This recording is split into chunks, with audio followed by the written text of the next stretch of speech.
As we know, Penn State has one of the largest alumni network associations in the country, and while many students are aware of this, some of them don't exactly know how to use it. My name is Juliana Viau.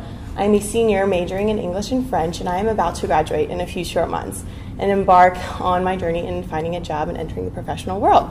I'm here with Randy Houston today, who is a 91 alumnus, who is going to tell us a little bit about how to network professionally. Randy, thank you so much for being here today. Thanks for having me. For students who don't know what networking means or who have no experience with it, how would you define that word? I think the best way to define networking is it's about common ground. It's about finding common ground. I think it's about connecting with other people, be it individuals or groups of people. And I think another way to think about it and how it applies to your life is to think that every time you interact with another person or a group of people in some form or another, you're networking.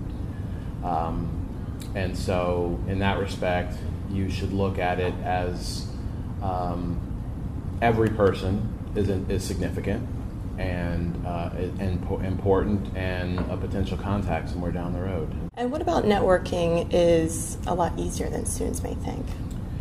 Well, like I said, every time you're talking to another person, you're networking. So you may think that you're having a conversation about the first football game tomorrow, and what you're really doing is getting to know a person that maybe you didn't know as well before. You're Right. finding out about their interests, you're finding out about what they want to do with their lives, you're finding out about where they're from, or what's really important to them, and hopefully they're finding out the same about you, and that information is something that you may need or want to use down the road. So I think what's easier than most students realize is that you're doing it already, Right. and it's just a question of realizing it and putting it to good use. Right, a lot of it is just basic conversation that you Absolutely. already know how to do. Absolutely.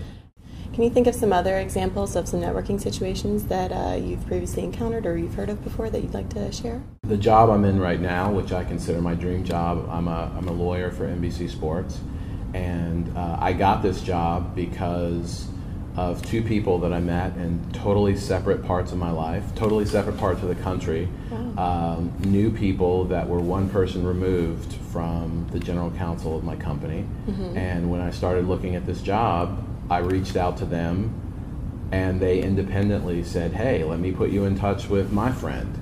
And their friend happened to be one person removed from my now boss. And so my boss got my resume from two different people on exactly the same day that I connected with through two different people in my life. Great. And so one thing that's, I think, important to keep in mind about networking is that when you network with a person, you're not just networking with them, you're networking with their network. And so if you think about it in terms of Facebook as social networking, or some of you may be on LinkedIn, it's sort of a web effect. And so it's not just you and that one person, it's you and everybody they're connected with and everyone they're connected with. And sometimes you don't have to go, as is in my case, you don't have to go more than 2 or 3 people down the road Right. to get to the person you're really trying to connect with. And so my network over a period of 20 years helped me land my dream job. Do you have any other additional advice for liberal arts students, maybe in particular, about networking? But I think it's important to understand what's important to other people. I think that's one of the ways that we find common ground. Mm-hmm. And so I think it's important to listen to people when you meet them. If you're in a conversation with 3 people, and again, if you're most interested in meeting one person, that doesn't mean that you disregard what all the other people are saying. Right. Because you may go into a conversation to meet one person and find that, wow, this person over here is someone I'd really, really like to connect with. Mm-hmm. So listen, take an interest in what other people are interested in. They don't have to become your interests, but listen to what other people are interested in, and connect. And like I said, depending on the person, depending on the situation, stay connected. Nobody gets to where they want to be by themselves. Right. And so that's why networking and the concept of networking is really, really important. I used to think that networking was a dirty word. I used to think that networking is about going and talking to someone and you want something from them, and how do you get it from them? Right. And I think that's a very negative and narrow way of looking at networking. And that's why I say every interaction is networking. The common thread is connecting. Right, and I think that leads to a more fulfilling experience overall, either in college or after college. So Absolutely. It's definitely a great thing to think about and great advice. So thank you so much for being here today with us. We appreciate it. Glad to be here. Thanks. Great.